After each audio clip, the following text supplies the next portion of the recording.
තවත් කතාවක්. කිතවාස කියලා රජ කෙනෙක් හිටියා. ඒ කිතවාස රජුරවන්ට පුත්‍රයෙක් උපන්නා. ඒ පුත්‍රයා ඉපදුන දවසේ නේමිත්ත පාඨකයෝ කිව්වා රජතුමනි මේ පුතා මැරෙන්නේ වතුර නැතුව. ඊට පස්සේ රජතුමා වහා හන්දියක් ගානේ පැන් පොකුණු හැදුවා.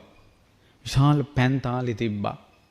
කුමාරයා යන පෙරහැරේ පැන්කල් 150ක් අරගෙන වෙනම රාජපුරුෂයෝ පිටිපස්සෙන් එනවා. මේ කුමරු දුෂ්ටයි. දුෂ්ට කුමරු කියලා කියන්නේ. මොහු රාජ වීදිය යනකොට සියලු දෙනා හිස පහත් කරගෙන ගෞරව කරනවා. දවසක් ඇතා පිට මොහු තනියෙන් යද්දී පසේ බුදුරජාණන් වහන්සේ නමක් පින්න පාතේ වැඩලා උන්වහන්සේ තවත් කෙනෙකුට හිස පහත් කරනවා කියලා එකක් නැහැ. අර කුමාරයාට තරහා ගියා. සියලු දෙනා හිස පහත් කරද්දී මේ ශ්‍රමණයා ඇයි මාහට හිස පහත් කරන්නේ නැත්තේ? ඇතා පිටින් බැස්සා. ඒ ශ්‍රමණය මොකක්ද උඹගේ අතේ තියෙන්නේ? රාජකුමාරය භික්ෂා පාත්‍රය. මිහිදියන් කියලා ඇදලා පොලේ ගැහුවානේ. මේ හිස් පුරුෂයා නැසුණා කියලා හිතලා පසේ බුදුරජාණන් වහන්සේ ඉසෝසව බැලුවා. ඇයි මොනවා කරන්නද? කිතවාස රජුරවන්ගේ පුත්‍රයා දැනගනින් කිව්වා. පසේ බුදුරජාණන් වහන්සේ එසැනින් අහසට පැන නැගලා ගන්ධමාන පර්වතයට වැඩියා. අර කුමාරයා ඇතා පිට නැංගා. බඩේ දෙවිල්ලක් වතුර පිපාසෙයි. වතුර දියල්ලා කිව්වා මුළු රාජ්‍යෙම පැම්පකුණු වල වතුර හිඳුණා. පාප කර්මය.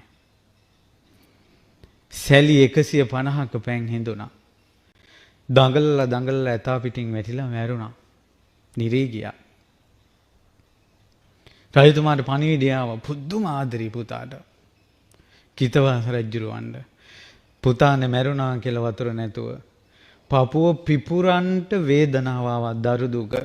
එසැනින් හිතුවා මේ දුක මට එන්නේ දරුවාට තියෙන බැඳීම නිසා නම් උපනෝපන් ජීවිතේ බැඳීමක් එපා. අත්හැර ගන්න බැරි බැඳීම් එපා.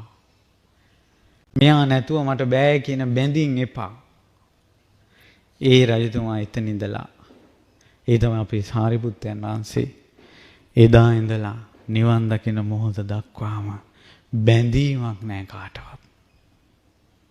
කොච්චර ශ්‍රේෂ්ඨද? ඔබ මේ සිවුරු සාංගික කොට පූජා කළේ අපේ මහා සාරිපුත්ත මහරහතන් වහන්සේගේ පරම්පරාවට. මේ සිවුරුවර උරුමකාර උත්තමයන් වහන්සේලා